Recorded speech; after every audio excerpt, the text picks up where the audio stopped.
Hi, I am TShield. I shall guide you on what needs to be done when you see an AdBlue warning in your car and the precautions that you need to take.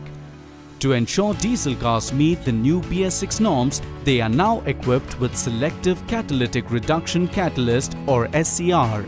The SCR system uses AdBlue liquid to reduce nitrogen oxides or NOx from the exhaust gas. As you drive your car, the AdBlue liquid is consumed and a low-level warning message may be displayed. Warning messages are displayed at 3 stages. In Stage 1, warning message indicates the approximate number of kilometers that can be driven before the AdBlue liquid gets empty. In Stage 2, warning message indicates if the AdBlue is empty, the vehicle cannot start.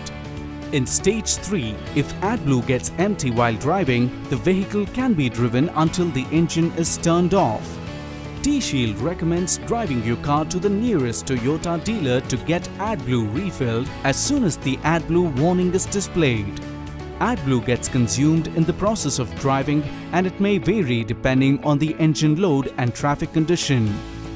It is estimated that AdBlue consumption is higher when driving on long uphill slopes, when driving with a firmly depressed accelerator pedal, or when the vehicle is used at high elevation and low temperatures. It is also advisable to get the AdBlue level checked at your nearest Toyota dealer just before you embark on a long journey. I am here to educate you and enable you to handle the day-to-day tasks of your vehicle to ensure that your vehicle is running smoothly. Have a happy and eco-friendly drive with BS6 cars.